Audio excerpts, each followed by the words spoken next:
ان کے مکین سادگی میں یا پولیس کے خوف سے یا میری چکنی چپڑی باتوں کے جال میں آ کر راز اگل دیا کرتے تھے، مگر اس محل اور اس ماحول کو دیکھ کر میں گھبرا گیا۔ مجھے یہ معلوم تھا کہ ان جاگیرداروں کے محلات میں آقا اور اس کی اولاد کی خوشنودی اور انعام و اکرام حاصل کرنے کے لیے غیبت اور سازش چلتی رہتی ہے۔ قتل تک نوبت پہنچ جاتی ہے اور قتل کو چھپا بھی لیا جاتا ہے۔ ایسے جاگیردار اپنے علاقے کے تھانے دار اور رجسٹرڈ بدماشوں کو اپنے ہاتھ میں رکھتے ہیں، ان کے باقاعدہ وظیفے مقرر ہوتے ہیں۔ پاکستان میں بھی ایسے جاگیردار اور وڈیرے موجود ہیں جنہوں نے مملکت کے اندر اپنی ریاستیں قائم کر رکھی ہیں۔ وہاں کے حالات جا کر دیکھو تو ایسے لگتا ہے جیسے وہاں تک نہ اسلام کی روشنی پہنچی ہے نہ پاکستان کا قانون۔ ان کے ہاں کی کسی واردات کی رپورٹ تھانے پہنچ بھی جائے تو تفتیش بہت دشوار ہوتی ہے، کیونکہ ان کے ملازم اور مزارع وغیرہ اپنے آقاؤں کے دباؤ کے تحت کچھ نہیں بتاتے۔ جابر سنگھ کی جاگیر میں بھی مجھے یہی گورکھ دھندا دکھائی دے رہا تھا کہ یہاں کے S H O sub inspector Mahendra Pal کو کیا دشواریاں پیش آئی ہوں گی۔ اس کی دو دشواریاں تو صاف ظاہر تھیں، ایک رشوت اور دوسری یہ کہ وہ ہندو تھا۔ اگر یہ کسی مسلمان جاگیردار کے گھر کی واردات ہوتی تو مہندر پال کئی ایک مسلمان مردوں اور عورتوں کو تھانے بلا کر انہیں ذلیل و خوار کر چکا ہوتا۔ مجھے یہ سہولت حاصل تھی کہ میرے ساتھ انگریز انسپکٹر تھا۔ انگریزوں کا جتنا رعب اور دبدبہ تھا اتنا کسی دیسی تھانے دار کا نہیں ہو سکتا تھا۔ اگر کوئی انگریز اسسٹنٹ سب انسپکٹر ہی ہوتا تو بھی لوگ اسے پولیس کپتان کہا کرتے تھے۔ ہم نے جابر سنگھ راجپوت کے بیٹے کو ساتھ لیا اور اس کی رہنمائی میں واردات والے کمرے میں گئے۔ مشکل یہ تھی کہ واردات ہوئے 2 ہفتے گزر گئے تھے، کوئی کھرا کھوج ملنے کا امکان ختم ہو گیا تھا۔ ہم نے لاش بھی نہیں دیکھی تھی۔ مقتولہ کے بیٹے اور سب انسپکٹر مہندر پال سے پوچھا کہ لاش کہاں پڑی تھی اور کس پوزیشن میں پڑی تھی۔ مہندر پال نے اس جگہ لیٹ کر لاش کی پوزیشن بتائی۔ ہم نے کمرے کا جائزہ لیا، کھڑکیاں اور دروازے دیکھے۔ سونے والا کمرہ اس کمرے سے ملحق تھا، درمیان میں دروازہ تھا۔ واردات والا کمرہ خاص قسم کے مہمانوں کے لیے استعمال ہوتا تھا۔ ہم نے سب انسپکٹر مہندر پال سے کہا کہ وہ گھر کے تمام نوکروں اور نوکرانیوں کو اکٹھا کر کے الگ بٹھا لے، خود ان کے پاس بیٹھا رہے، نہ خود ان میں سے کسی کے ساتھ کوئی بات کرے نہ انہیں آپس میں کوئی بات کرنے دے۔ وہ چلا گیا تو ہم نے مقتولہ کے بیٹے کو اسی کمرے میں بٹھا لیا۔ وہ قد بت اور ڈیل ڈول سے زیادہ عمر کا لگتا تھا، لیکن اس کی عمر 18-19 سال تھی۔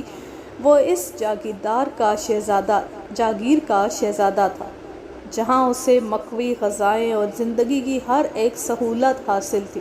اس کا قد بت ایسا ہی ہونا چاہیے تھا۔ اس کے چہرے پر نوجوانی والی معصومیت نہیں تھی، پختگی تھی۔ آنکھیں بتاتی تھیں کہ راتوں کو جاگتا ہے اور شراب خور بھی ہے۔ ہمارے سوال کے جواب میں اس نے بتایا کہ کسی کے ساتھ ایسی دشمنی نہیں تھی کہ وہ میری ماں کو قتل کر جاتا، اور کسی پر شک بھی نہیں۔ میرے دوسرے سوال کے جواب میں اس نے بتایا کہ گھر سے کوئی چیز چوری نہیں ہوئی۔ مقتولہ نے بیش قیمت زیورات پہن رکھے تھے، یہ سب لاش کے ساتھ موجود تھے۔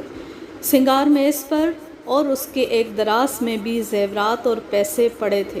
یہ سب جہاں رکھے تھے وہیں پائے گئے۔ ہمارے پوچھنے پر اس نے یہ بھی بتایا کہ کسی کے ساتھ جائیداد کا جھگڑا نہیں ہے۔ انسپکٹر ڈوبگن کے متعلق یہ بتانا ضروری سمجھتا ہوں کہ وہ غیر معمولی طور پر ذہین تھا، اردو بڑی صاف بولتا تھا، اور اس نے خوبی یہ پیدا کر لی تھی کہ ہندوستانیوں کی نفسیات، ہر ایک مذہب کی موٹی موٹی باتیں اور لوگوں کے عادات و اطوار سے پوری طرح واقف ہو گیا تھا۔ وہ بڑے فخر سے کہا کرتا تھا کہ اس کا دادا جو فوج میں کیپٹن تھا، سن 1857 کے غدر میں کانپور میں بہت بہادری سے لڑا تھا۔ اب کیپٹن ڈوبگن ہندوستان کے باشندوں کو مفتوح سمجھتا اور ان سے اپنے قانون کا پورا احترام کرانے کی کوشش میں لگا رہتا تھا۔ بال کی کھال اتارنے والا پولیس آفیسر تھا۔ تفتیش کے دوران اسے وقت کا، دن اور رات کا احساس نہیں رہتا تھا۔ وہ جب کسی سے پوچھ گچھ کر رہا ہوتا تو اسے اس کا کوئی احساس نہیں ہوتا تھا کہ اس کے سامنے بیٹھا ہوا آدمی اونچے رتبے، عہدے یا حیثیت کا ہے یا کوئی معمولی سا عادی مجرم۔ اس کا اصول تھا کہ مشتبہ یا گواہ صرف مشتبہ یا گواہ ہوتا ہے، اس کا کوئی عہدہ یا رتبہ نہیں ہوتا۔ اگر حیثیت کو دیکھا جائے تو تفتیش نہیں ہو سکتی۔ اس کی پوچھ گچھ کا انداز دوستانہ ہوا کرتا تھا اور اس کے چہرے پر مسکراہٹ رہتی تھی۔ وہ 3rd ڈگری یعنی تشدد سے گریز کرتا تھا، لیکن بعض افراد کے لیے یہ طریقہ ضروری ہوتا تھا۔ تشدد کے دوران بھی اس کا انداز دوستانہ اور اس کے ہونٹوں پر مسکراہٹ ہوتی تھی۔ میں مسکراہٹ کی برکتوں کا قائل ہوں۔ یہ بالکل درست ہے کہ مسکراہٹ میں جادو ہے۔ یہ جادو صرف تفتیش میں ہی نہیں، ہر جگہ اور ہر کام میں چلتا ہے۔ ذرا غور کرو راج کمار۔ ڈوبگن نے مقتولہ کے بیٹے کو اصلی نام کے بجائے راج کمار کہا۔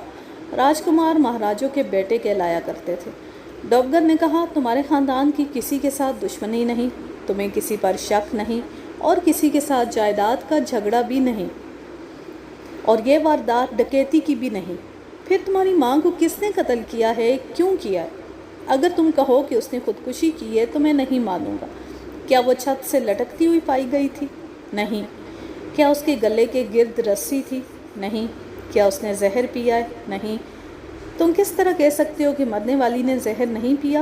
انسپکٹر مہندر پال نے بتایا تھا کہ ہاتھوں سے اس کا گلا گھونٹا گیا۔ مقتولہ کے بیٹے نے جواب دیا۔ اس نے بعد میں بتایا تھا کہ ڈاکٹر نے بھی یہی لکھا ہے۔ دیکھو راج کمار، انسپکٹر ڈوبگن نے کہا، کوئی انسان اپنے ہاتھوں سے اپنا گلا گھونٹ کر خودکشی نہیں کر سکتا، کیونکہ اس کا جب دم گھٹنے لگتا ہے تو اس کے ہاتھوں کی گرفت ڈھیلی پڑ جاتی ہے۔ یہ موت خودکشی سے واقع نہیں ہوئی، یہ قتل کی واردات ہے۔ اور راج کمار، تمہارے دل میں کوئی شک و شبہ نہیں ہونا چاہیے کہ قاتل اس گھر میں موجود ہے۔ اگر قاتل باہر کا ہے تو اس کی کوئی وجہ ہوگی جو تمہیں معلوم ہونی چاہیے۔ گھر میں نوکروں اور نوکرانیوں کے سوا کون ہے؟ لڑکے نے کہا، ان میں سے کوئی اتنی جرأت نہیں کر سکتا۔ تمہاری ماں نے کسی کو نوکری سے نکالا ہوگا؟ نہیں۔ کسی مزارے کی حق تلفی کی ہوگی؟ ایسا بھی نہیں ہوا۔ میری ماں کھیت کھلیان کے کاموں میں دخل نہیں دیا کرتی تھی۔ مزاروں اور دوسرے کسانوں وغیرہ کے ساتھ ہمارا کوئی جھگڑا نہیں۔ تم نے اسے قتل کی رات آخری بار کس وقت زندہ دیکھا تھا؟ وہ سوچ میں پڑ گیا۔ میں نے یہ نوٹ کیا تھا کہ مقتولہ کا بیٹا عقل اور زبان کے لحاظ سے چالاک اور ہوشیار نہیں تھا۔ چالاک بننے کی یا یہ ظاہر کرنے کی کوشش کرتا تھا کہ وہ اس ریاست کا والی ہے اور وہ کوئی معمولی آدمی نہیں۔ اس سے مجھے یہ اطمینان سا ہوا کہ اس کے سینے میں کوئی راز ہوا تو وہ ہم نکلوا لیں گے۔ یہ نوجوان اتنا چالاک نہیں تھا کہ مجھے اور ڈوبگن کو بے وقوف بنا سکتا۔ میں نے کھانے پر ماں کو دیکھا تھا۔ اس نے انسپکٹر ڈوبگن کے سوال کا جواب دیا۔ تم نے اکٹھے کھانا کھایا ہوگا؟ جی ہاں۔ اس وقت تمہاری ماں کی مزاجی کیفیت کیسی تھی؟ وہ خوش تھی، پریشان تھی؟ مجھے وہ خوش ہی نظر آ رہی تھی، پریشان نہیں تھی۔ تم کتنی دیر تک اس کے ساتھ رہے؟ کھانے کے بعد میں آدھے گھنٹے تک اس کے ساتھ رہا۔ پھر تمہاری ماں گھر رہی تھی یا کہیں باہر چلی گئی تھی یا اس کے پاس کوئی آیا تھا؟ وہ پھر سوچ میں پڑ گیا، بولا، مجھے معلوم نہیں، میں باہر چلا گیا تھا۔ تم جب باہر سے واپس آئے تو تمہاری ماں سو گئی تھی یا کہیں باہر گئی ہوئی تھی یا اس کے پاس باہر کا کوئی آدمی بیٹھا ہوا تھا؟ میں اپنے کمرے میں جا کر سو گیا تھا۔ وہ ان کپڑوں میں، یعنی اتنی قیمتی ساڑی میں تو نہیں سوئی ہوگی۔ وہ کن کپڑوں میں سویا کرتی تھی؟ وہ اٹھا اور دوسرے کمرے سے ماں کے سونے والے کپڑے اٹھا لایا۔ یہ ایک کھلا پاجامہ اور کھلا سا کرتا تھا۔ یہ ریشمی کپڑے تھے۔ کوئی ملازم خیر حاضر تو نہیں؟ نہیں، سب حاضر ہیں۔ تمہاری ماں نے کسی کو بہت سی رقم قرض تو نہیں دے رکھی تھی؟ مجھے معلوم نہیں، شاید منشی جانتا ہو۔ حساب کتاب منشی رکھتا ہے؟ جی ہاں۔ اتنی بڑی جاگیر کا انتظام کون چلاتا ہے؟ تم خود یا کوئی مینیجر؟ میں خود۔ ہم نے مینیجر کبھی نہیں رکھا۔ باہر کی کسی عورت یا مرد کے ساتھ تمہاری ماں کے گہرے مراسم تھے؟ کچھ لوگ آتے رہتے تھے، گہرے مراسم کسی کے ساتھ نہیں تھے۔ تمہارے لیے رشتوں کے پیغام تو آتے رہتے ہوں گے؟ 2 پیغام آئے تھے، اس نے جواب دیا۔ میری ماں نے پسند نہیں کیے۔ ان میں کوئی تمہاری پسند کا تھا؟ اس نے فوراً جواب نہ دیا، ذرا سوچ کر بولا، میری اپنی کوئی پسند نہیں تھی۔ اس عمر میں تمہاری کوئی پسند نہیں تھی؟ میرا تو خیال ہے کہ تم کسی لڑکی سے ضرور محبت کرتے ہوگے۔ تم اتنے مردہ دل تو نظر نہیں آتے۔ وہ ہنس پڑا اور بولا، نہیں، میں نے کبھی محبت نہیں کی۔ ہم یہ معلوم کرنا چاہتے تھے کہ کسی اور جاگیردار یا بڑے زمیندار گھرانے نے مقتولہ کے بیٹے کو رشتہ دینا چاہا ہوگا جو اس لڑکے کو تو پسند ہوگا، لیکن لڑکے کی ماں نے قبول نہیں کیا۔ لڑکی کے باپ نے اسے قتل کرا دیا ہوگا۔ میں نے اور ڈوگن نے اس سے بھید لینے کی پوری کوشش کی، لیکن کچھ بھی حاصل نہ ہوا۔ اس کے علاوہ ہم اور جو کچھ معلوم کرنا چاہتے تھے وہ نہ کر سکے۔ اس لڑکے کو اپنی ماں کی پرائیویٹ زندگی کے متعلق کچھ بھی معلوم نہیں تھا۔ کوئی ایسی نوکرانی ہے جو تمہاری ماں کے زیادہ قریب رہی ہو؟ اس نے ایک نوکرانی کا نام لیا، مجھے نام یاد نہیں رہا، آپ اسے بملا سمجھ لیں۔ ہم نے مقتولہ کے بیٹے کو باہر بھیج دیا اور بملا کو بلایا۔ اسے میں نے سر سے پاؤں تک دیکھا، چہرہ پڑھنے کی کوشش کی۔ وہ شکل و صورت اور لباس سے نوکرانی نہیں لگتی تھی۔ اس کا جسم بھی اچھا اور چہرہ بھی اچھا تھا۔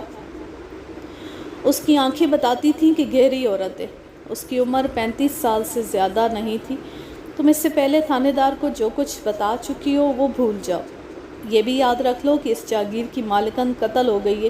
اگر تم نے کوئی بات چھپانے کی کوشش کی یا کوئی بات غلط بتائی تو تمہیں ہم گرفتار کر لیں گے اور سزائے قید دلائیں گے۔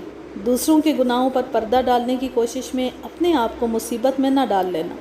میں تمہیں یہ بھی بتا دوں کہ ہمیں بہت سی اندرونی باتوں کا علم ہے۔ تمہاری مالکن کا بیٹا ابھی ہمیں بہت کچھ بتا کر گیا ہے۔ تم جو کچھ جانتی ہو وہ بتا دینا۔ اسی نے ہمیں بتایا ہے کہ کماری کے جتنا قریب تم رہتی تھی اتنا اس کا یہ بیٹا بھی نہیں رہتا تھا، اور تم کماری کے دل کی باتوں سے بھی واقف تھی۔ کیا یہ صحیح ہے کہ تم پر مالکن بہت مہربان تھی؟ مہربان اس لیے تھی کہ میں اس کی بہت خدمت کرتی تھی۔ تم کب سے اس گھر میں ملازم ہو؟ میری شادی مالکن نے کرائی تھی۔ میں دراصل مالکن کے ساتھ ہی آئی تھی۔ میں اس کے ماں باپ کے گھر میں ملازم تھی۔ مالکن مجھ سے 2-3 سال بڑی تھی۔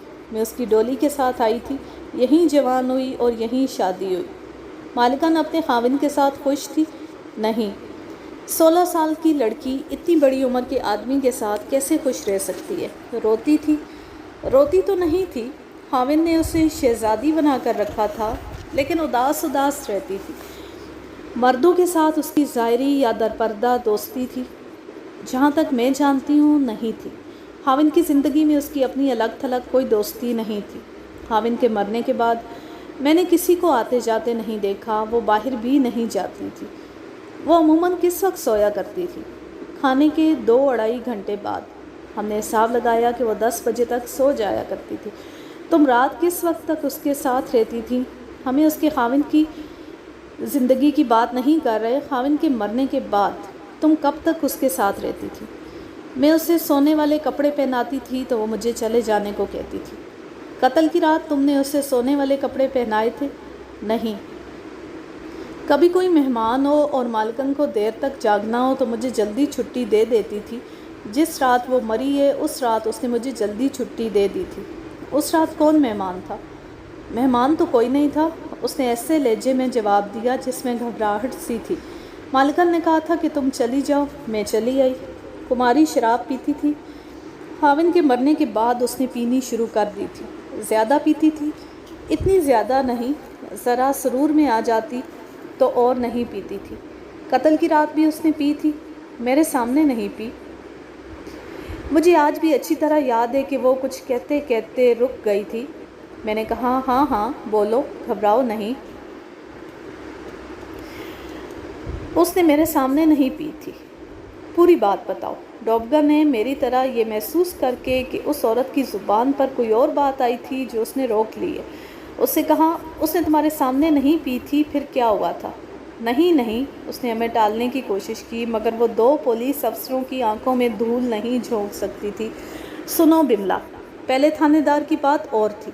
تم نے اسے جو بتایا وہ اس نے سن لیا اور تم اطمینان سے بیٹھ گئی کہ چلو بات گول ہو گئی۔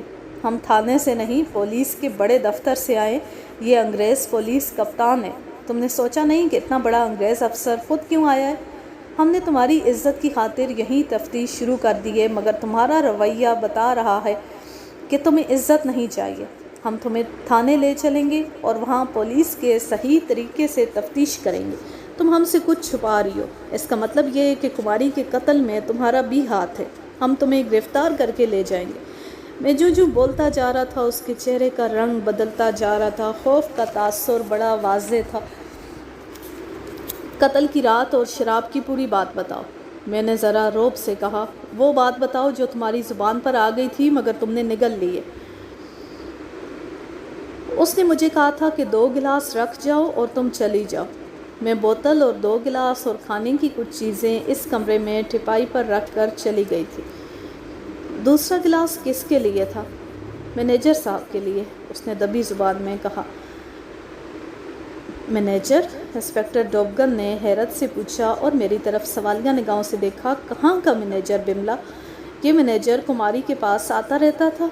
اجیت اسی جاگیر کا مینیجر ہے۔ باہر ملازموں میں موجود ہے؟ نہیں، مالکن کے قتل کے بعد نظر نہیں آیا۔ کیا وہ اکثر کماری کے ساتھ شراب پیا کرتا تھا؟ کبھی کبھی۔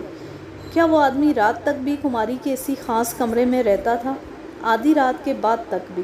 اور اس نے اچانک ہاتھ جوڑ کر کہا، آپ کو اپنے خدا کی قسم ہے کسی کو یہ نہ بتانا کہ میں نے آپ کو یہ بات بتائی ہے، ورنہ میں ماری جاؤں گی۔ تمہیں کس کا ڈر ہے؟ کماری تو مر چکی ہے، اس کا راز بتا دو گی تو وہ تمہارا کیا بگاڑ لے گی؟ اس کا بیٹا جو موجود ہے۔ اس کی آنکھوں میں آنسو آ گئے، کہنے لگی، وہ کہے گا کہ تم نے اندر کی باتیں باہر کیوں نکالی؟ بیٹے کو معلوم تھا کہ اس کا مینیجر اس کی ماں کے کمرے میں آدھی رات تک رہتا اور شراب پیتا ہے؟ مجھے معلوم نہیں، بیٹا گھر میں رہتا ہی کب ہے؟ اس کے چونکہ آنسو بہہ رہے تھے اس لیے اسے تسلی دلاسا دیا اور یقین دلایا کہ کسی کو پتہ نہیں چلنے دیا جائے گا کہ اس نے ہمیں اندر کی باتیں بتائی ہیں۔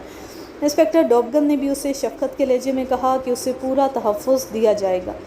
میرے دماغ میں یہ آئی کہ مقتولہ کا ایسا ہی تعلق جیسا اس نے مینیجر کے ساتھ قائم کر رکھا تھا کسی اور کے ساتھ بھی ہوگا۔ اس آدمی نے یا مینیجر نے رقابت کے جوش میں آ کر کماری کو قتل کر دیا ہوگا۔ میں نے اس شک کے تحت بملا سے پوچھا، کماری کے پاس اور کون رات دیر تک رہتا تھا؟ اور کوئی نہیں تھا، اس نے جواب دیا۔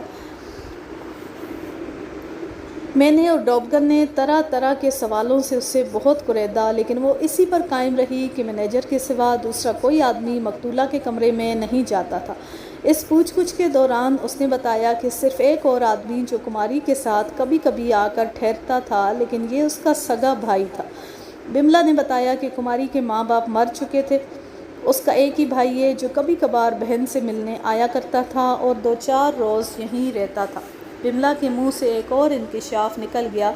اس نے بتایا کہ کماری کے قتل سے کوئی 1 مہینہ پہلے اس کا بھائی آیا تھا۔ اس کی اور کماری کے بیٹے کی آپس میں تو میں ہو گئی تھی۔ اس کی وجہ معلوم نہیں ہو سکی۔ یہ جھگڑا بیٹے کے کمرے میں ہو رہا تھا۔ بملا نے قریب سے گزرتے ہوئے سنا تھا، کماری کا بھائی یہ کہہ کر کمرے سے نکلا تھا کہ میں آئندہ تمہاری صورت دیکھنے یہاں نہیں آؤں گا۔ تم نے کماری سے پوچھا ہوگا کہ ان میں جھگڑا کس بات پر ہوا تھا؟ پوچھا تھا۔ اس نے کہا تھا کہ دونوں حصیلیں معلوم نہیں کس بات پر جھگڑ پڑے۔ اس کے بعد بھی کماری کا بھائی آیا تھا؟ قتل کے روز آیا اور اسی شام چلا گیا۔ ان کا جھگڑا جائیداد پر تو نہیں تھا؟ مجھے وجہ معلوم نہیں ہو سکی۔ وجہ معمولی معلوم نہیں ہوتی تھی۔ کماری کے بھائی کے جانے کے بعد ماں بیٹے میں بھی جھگڑا ہوا تھا۔ اس روز کے بعد ماں بیٹے میں بول چال بند ہو گئی تھی۔ کیا ان کی بول چال کماری کے قتل تک بند رہی تھی؟ جی ہاں، آخر دم تک یہ حال رہا کہ ماں بیٹا ایک دوسرے کے آمنے سامنے بھی نہیں آتے تھے۔ کھانا الگ الگ کھاتے ہوں گے؟ بالکل الگ۔ کماری کو کھانا کون کھلاتا تھا؟ میں کھلاتی تھی۔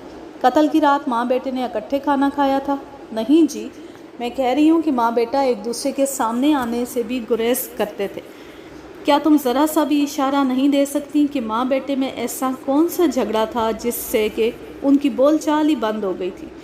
اس نے سر جھکا لیا اور خاموش رہی۔ اب کہ ہم نے اسے تھانے لے جانے کی دھمکی نہ دی، ذرا سی دیر تو ہم بھی خاموش رہے۔ پھر میں نے یہ کہہ کر حوصلہ دیا کہ اس نے ہماری بہت مدد کی ہے اور وہ انعام کی حقدار ہے۔ کچھ ایسے ہی اور الفاظ دوستانہ لہجے میں کہہ کر میں نے اس کے دل پر اپنا قبضہ مضبوط کر لیا۔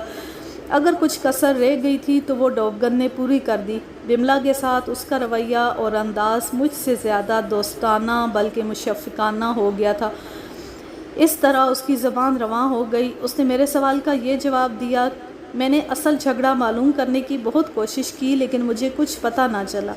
جس طرح تم اپنی مالکن کی خاص ملازمہ رہی ہو، اس طرح تمہاری مالکن کے بیٹے کا کوئی ملازم ہوگا؟ میرا مطلب یہ ہے کہ کوئی ایسا ملازم ہوگا جو اس کے زیادہ قریب رہتا ہوگا۔ میں نے کوئی بہت گہری بات نہیں کی تھی۔ اس امیر کبیر اور مادر پدر آزاد طبقے کے بعض افراد نے کوئی نہ کوئی ہوشیار اور چالاک ملازم اپنا معتمد اور ہمراز بنا رکھا ہوتا ہے۔ ایسے ملازم عموماً غنڈے اور بدماش ہوتے ہیں اور درپردہ عیاشیوں کا بندوبست بھی کرتے ہیں۔ بملا نے ایک ملازم کا نام بتایا اور ایک بار پھر ہاتھ جوڑ کر کہا کہ ہم کسی پر ظاہر نہ ہونے دیں کہ اس نے ہمیں یہ نام بتایا۔ ہم نے اسے یقین دلا دیا کہ اس کا راز فاش نہیں ہوگا۔ اسے یقین آ گیا، جس کی وجہ یہ تھی کہ ہم اس پر آصف کی طرح غالب آ گئے تھے۔ اگر تفتیشی افسر دیانتدار اور فرض شناس ہو تو وہ بڑے کائیاں مجرم پر بھی اسی طرح آصف کی طرح غالب آ سکتا ہے اور پتھروں سے بھی دودھ نکال سکتا ہے۔ بملا کو ہم پر اعتماد تھا۔ اسے ہم نے یہ احساس ہی نہ ہونے دیا کہ قاتل کے پکڑے جانے کی صورت میں اسے عدالت میں شہادت دینی پڑے گی۔ ہم ابھی ابتدائی مرحلے میں تھے۔ یہ بھی ممکن تھا کہ قتل میں اس کا بھی ہاتھ ہو۔ آج کے لیے بس اتنا ہی۔ اب میں لیتی ہوں آپ سے اجازت۔ جہاں رہیں خوش رہیں، شاد و آباد رہیں، ہنستے مسکراتے رہیں۔ اللہ حافظ، اللہ نگہبان۔